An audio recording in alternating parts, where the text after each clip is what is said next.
boys and girls, and welcome back to our channel. Or if this is your first time with us, welcome.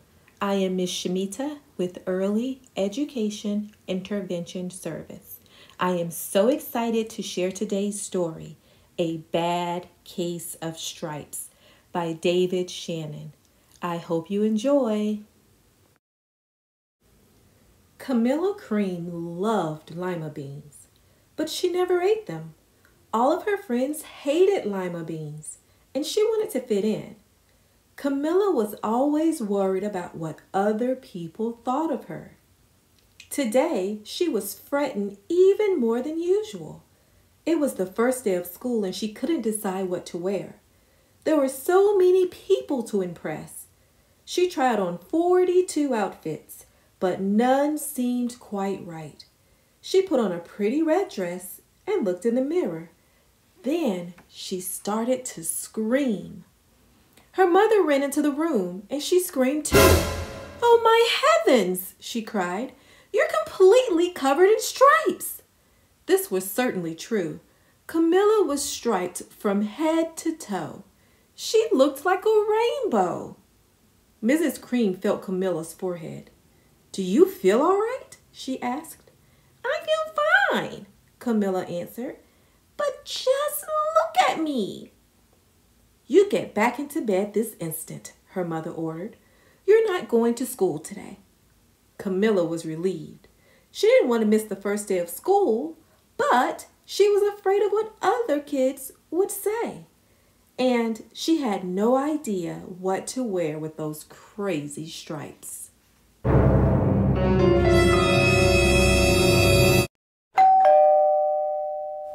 That afternoon, Dr. Bumble came to examine Camilla. "Most extraordinary," he exclaimed. "I've never seen anything like it. Are you having any coughing, sneezing, runny nose, aches, pains, chills, hot flashes, dizziness, drowsiness, shortness of breath, or uncontrollable twitching?" "No," Camilla told him. "I feel fine." "Well then," Dr. Bumble said, turning to Mrs. Cream, "I don't see any reason why she shouldn't go to school tomorrow. Here's some ointment that should help clear up those stripes in a few days. If it doesn't, you know where to reach me." And off he went. The next day was a disaster. Everyone at school laughed at Camilla. They called her Camilla Crayon and Night of the Living Lollipop. She tried her best to act as if everything was normal, but when the class said the Pledge of Allegiance, her stripes turned red, white, and blue, and she broke out in stars. The other kids thought this was great. One yelled out, "Let's see some purple polka dots." Sure enough, Camilla turned all purple polka dotty. Someone else shouted, "Checkerboard!" and a pattern of squares covered her skin. Soon everyone was calling out different shapes and colors, and poor Camilla was changing faster than you can change channels on a TV. That night, Mr. Harms, the school principal, called. "I'm sorry, Mrs. Cream," he said. "I'm going to have to ask you to keep Camilla home from school. She's just too much of a distraction, and I've been getting calls from other parents. They're afraid those stripes may be contagious." Camilla was so embarrassed. She couldn't believe that 2 days ago everyone liked her. Now nobody wanted to be in the same room with her. Her father tried to make her feel better. "Is there anything I can get you, sweetheart?" he asked. "No, thank you," sighed Camilla. What she really wanted was a nice plate of lima beans. But she had been laughed at enough for one day. Well, yes, I see," Dr. Bumble mumbled when Mr. Cream phoned the next day. "I think I'd better bring in the specialist. We'll be right over." About an hour later, Dr. Bumble arrived with 4 people in long white coats. He introduced them to the Creams. "This is Dr. Grop, Dr. Sponge, Dr. Cricket, and Dr. Young. Then the specialist went to work on Camilla. They squeezed and jabbed, tapped and tested. It was very uncomfortable. Well, it's not the mumps, concluded Dr. Grop. Or the measles, said Dr. Sponge. Definitely not chicken pox, put in Dr. Cricket. Or sunburn, said Dr. Young. Try these, said the specialist. They each handed her a bottle filled with different colored pills. Take one of each before bed, said Dr. Grop. Then they filed out the front door, followed by Dr. Bumble. That night, Camilla took her medicine. It was awful. When she woke up the next morning, she did feel different. But when she got dressed, her clothes didn't fit right. She looked in the mirror, and there, staring back at her, was a giant, multicolored pill with her face on it. Dr. Bumble rushed over as soon as Mrs. Cream called, but this time, instead of the specialists, he brought the experts. Dr. Gord and Mr. Mellon were the finest scientific minds in the land. Once again, Camilla was poked and prodded, looked at and listened to. The experts wrote down lots of numbers. Then they huddled together and whispered. Dr. Gord finally spoke. It might be a virus, he announced with authority. Suddenly, fuzzy little virus balls appeared all over Camilla. Or possibly some form of bacteria, said Mr. Mellon. Out popped squiggly little bacteria tails. Or it could be a fungus, added Dr. Gord. Instantly, Camilla was covered with different color fungus blotches. The experts looked at Camilla, then at each other. We need to go over these numbers again back at the lab, Dr. Gord explained. We'll call you when we know something. But the experts didn't have a clue, much less a cure.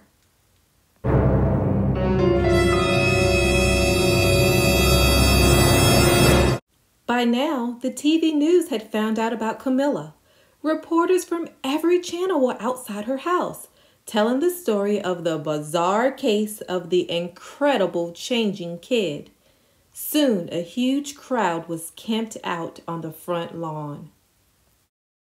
The Creams were swamped with all kinds of remedies from psychologists, allergists, herbalists, nutritionists, psychics, an old medicine man, a guru, and even a veterinarian.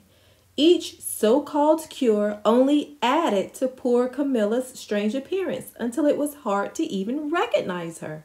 She sprouted roots and berries and crystals and feathers and a long furry tail, but nothing worked. One day, a woman who called herself an environmental therapist claimed she could cure Camilla. Close your eyes, she said. Breathe deeply and become one with your room. I wish you hadn't said that, Camilla groaned. Slowly she started to melt into the walls of her room. Her bed became her mouth. Her nose was a dresser and 2 paintings were her eyes. The therapist screamed and ran from the house. What are we going to do? Cried Mrs. Cream. It just keeps getting worse and worse. She began to sob. At that moment, Mr. Cream heard someone at the front door. He opened it, and there stood an old woman who was just as plump and sweet as a strawberry. Excuse me, she said brightly, but I think I can help. She went into Camilla's room and looked around. My goodness, she said with a shake of her head. What we have here is a bad case of stripes. One of the worst I've ever seen. She pulled a container of small green beans from her bag. Here, she said. These might do the trick. Are those magic beans? Asked Mrs. Cream. Oh my, no, replied the kind old woman. There's no such thing. These are just plain old lima beans. I'll bet you'd like some, wouldn't you? She asked Camilla. Camilla wanted a big, heaping plate full of lima beans more than just about anything. but she was still afraid to admit it. "Yuck," she said. "No one likes lima beans, especially me." "Oh dear," the old woman said sadly. "I guess I was wrong about you." She put the beans back in her bag and started toward the door. Camilla watched the old woman walk away. Those beans would taste so good, and being laughed at for eating them was nothing compared to what she'd been through. She finally couldn't stand it. "Wait!" she cried. "The truth is, I really love lima beans." "I thought so," the old woman said with a smile. She took a handful of beans and popped them into Camilla's mouth. "Mmm," said Camilla. Suddenly, the branches, feathers, and squiggly tails began to disappear. Then the whole room swirled around. When it stopped, there stood Camilla, and everything was back to normal. "I'm cured!" she shouted. "Yes," said the old woman. "I knew the real you was in there somewhere." She patted Camilla on the head. Then she went outside and vanished into the crowd. Afterward, Camilla wasn't quite the same. Some of the kids at school said she was weird, but she didn't care a bit.